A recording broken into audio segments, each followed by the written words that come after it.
Un saludo muy cordial desde la Organización de las Naciones Unidas para la Educación, la Ciencia y la Cultura UNESCO. Pero quiero iniciar esto dedicando esta presentación a los normalistas de Ayotzinapa, silenciados en México,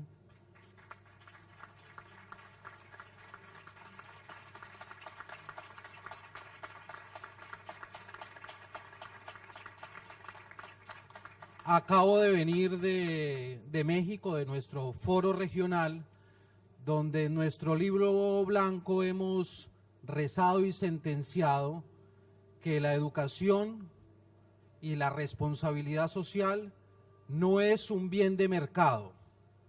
La responsabilidad social no es un activismo social de las empresas, de las organizaciones, ¿no?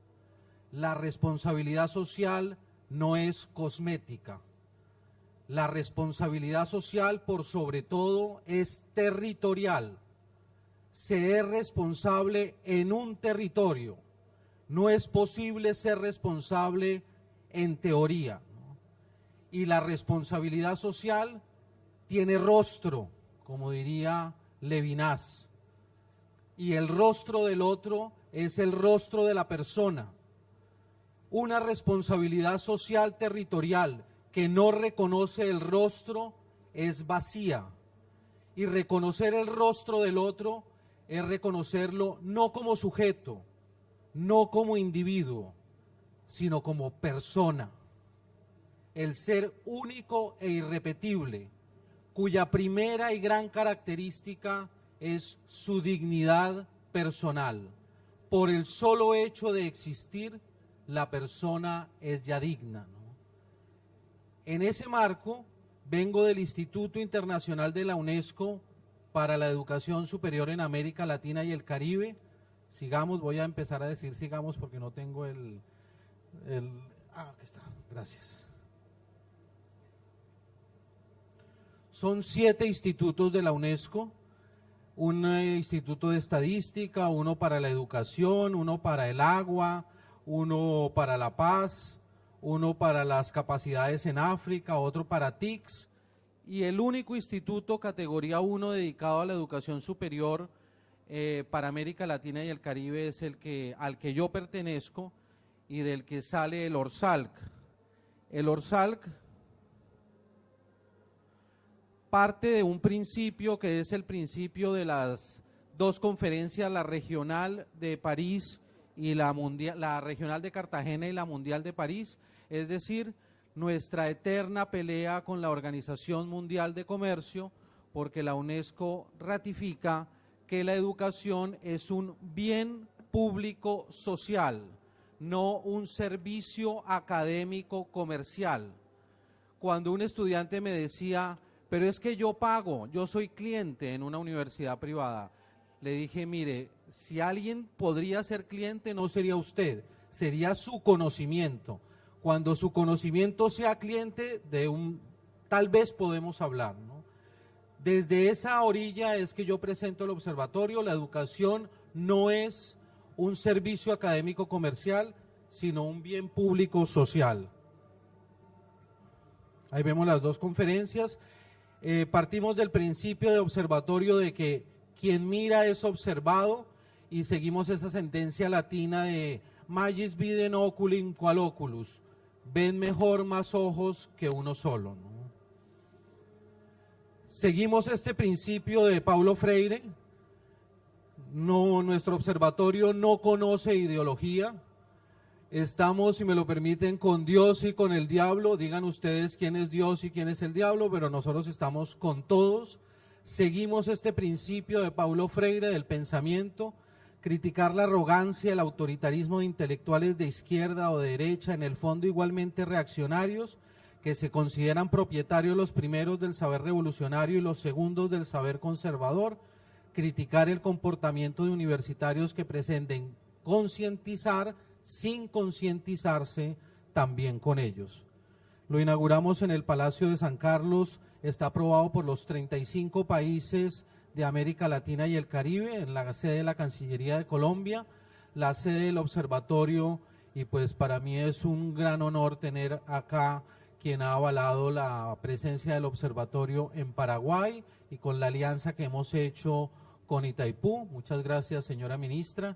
Estamos reconocidos por los 36 países de América Latina y el Caribe y hemos hecho un seguimiento a lo largo y ancho de toda la región. Tenemos sede en México, en Cuba para Centroamérica y el Caribe, en Colombia para una parte de los países andinos, en Perú para la otra parte, en Paraguay para Argentina, Uruguay y Paraguay, en Brasil y estamos abriendo una zona en Chile.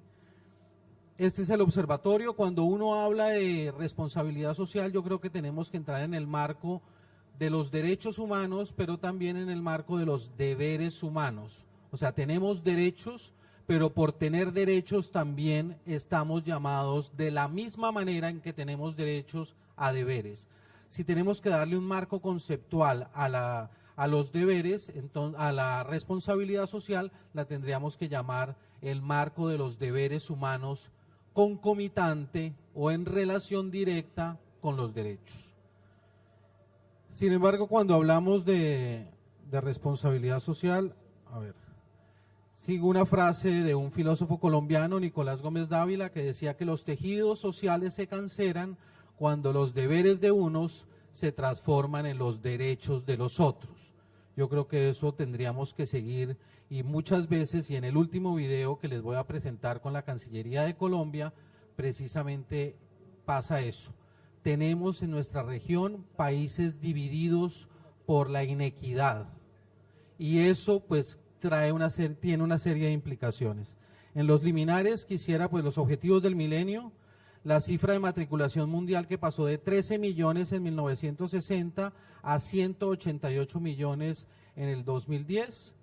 Estos datos del Banco Mundial para pensar la responsabilidad social, hablamos de responsabilidad social, de teoría de la responsabilidad social, pero todavía hay 1.400 millones de trabajadores que ganan 1,25 dólares al día, hay 2.000 que sobreviven con menos de 2 dólares, 2.500 millones de personas que sobreviven con 2 dólares al día.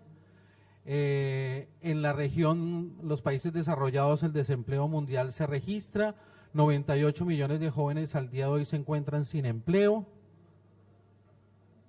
Estamos acostumbrados a ese tipo de imágenes en ranchitos de todos los barrios, porque gracias he podido conocer todos los barrios marginales de toda América Latina y el Caribe y siempre me encuentro que hay una similitud en pequeños ranchitos, televisores plasma, donde se les vende lo que nunca van a poder comprar, es decir, la imagen del capitalismo, pero ya no como diría Fukuyama, el capitalismo el fin de la historia, sino que yo haría una reconversión y diría más bien es el fin del capitalismo, ¿no? El fin estamos asistiendo de una u otra manera y los teóricos así lo afirman, al fin de ese capitalismo que se está dando. Durante la década del 2000, los países de América Latina pasamos de renta media a renta alta, el único país que está en renta media sigue siendo Haití. La expansión de la provisión en educación de calidad se ha vuelto más compleja debido a los niveles de desigualdad y pobreza, así como el alto porcentaje que viven en áreas rurales, es decir, no podemos decir la educación en Argentina es toda igual o la educación en Colombia o en Paraguay es toda igual, porque una cosa es la educación en las capitales y otra cosa es la educación en las provincias y en las partes rurales.